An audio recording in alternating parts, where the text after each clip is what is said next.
అందరికీ జై శ్రీరామ్. శ్రీ విశ్వవసునామ సంవత్సరంలో వృషభ రాశి యొక్క ఫలితములను తెలుసుకుందాము.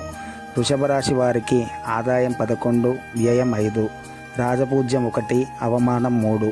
వృషభ రాశి వారికి గురువు 14/5/2025 వరకు 1వ స్థానంలోను, తర్వాత 18/10/2025 వరకు 2వ స్థానంలోను, తర్వాత 5/12/2025 వరకు 3వ స్థానంలోను, తర్వాత వత్సరాంతము 2వ స్థానంలోను సంచారం వలన రాజదండనాది భయము, గౌరవహాని, చేయి వృత్తులయందు చిక్కులు, బుద్ధి చాంచల్యము, ధన నష్టము, ఆపదలు సంభవించును. 14/5/2025 నుండి 18/10/2025 వరకు ద్వితీయ స్థాన సంచారం వలన మనస్సుకు ఆనందము, కీర్తి, ధనలాభము, సర్వ విషయములయందు శుభ ఫలితములు, ధర్మకార్యములు చేయుట, వృత్తి వ్యాపారములయందు లాభములు మొదలైన శుభ ఫలితములు ఉండును.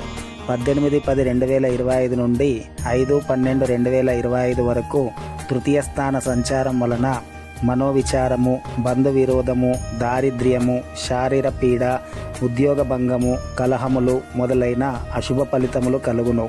5/12/2025 నుండి వత్సరాంతము శుభ ఫలితములు ఉండును. గురువు ఎక్కువగా ద్వితీయ స్థాన సంచారం వలన శుభ ఫలితములే ఎక్కువగా ఉండును. శని వత్సరాంతము 11వ స్థానంలో సంచారం వలన ఆరోగ్యము, ధనలాభము, సంతాన ప్రాప్తి, సంతోషము, ప్రయత్న కార్యములయందు జయము మొదలైన శుభ ఫలితములు ఉండును. రాహువు 18/5/2025 వరకు 11వ స్థాన సంచారం వలన పశులాభము, భోజన సౌఖ్యము, నూతన వస్తు ప్రాప్తి, ఏ పని చేసినా అవలీలగా నెరవేరుట, ఉద్యోగ వ్యాపారములలో లాభములు మొదలైన శుభ ఫలితములు ఉండును.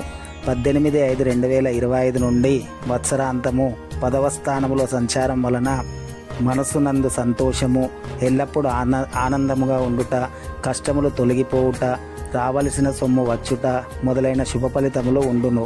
కేతువు 18/5/2025 వరకు 5వ స్థానంలో సంచారం వలన సంతానముతో విరోధము, వేల తప్పి భోజనము మొదలైన అశుభ ఫలితములు ఉండును.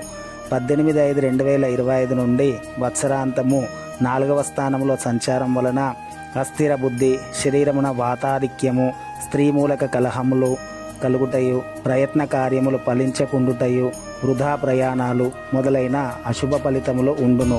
ఈ సంవత్సరం అంతయు గురువు, శని, రాహువులు శుభులు. కేతుగ్రహ అనుకూలత కొరకు కేతుగ్రహం యొక్క స్తోత్రము, గణపతి ఆరాధన చేయడం వలన మేలు కలుగును. ఈ సంవత్సరం అంతయు వృషభ రాశి వారికి శుభ ఫలితములే ఎక్కువగా ఉన్నాయి. మిథున రాశి యొక్క ఫలితములను మరి ఒక వీడియోలో తెలుసుకుందాము. మా వీడియో మీకు నచ్చినట్లయితే లైక్ చేయగలరు, షేర్ చేయగలరు. శ్రీ ఆంజనేయం యూట్యూబ్ ఛానల్ని సబ్స్క్రైబ్ చేయడం వలన మరెన్నో విలువైన విషయములను మీకు అందించగలము. అందరికీ జై శ్రీరామ్. మరి ఒక వీడియోలో మళ్ళీ కలుద్దాము.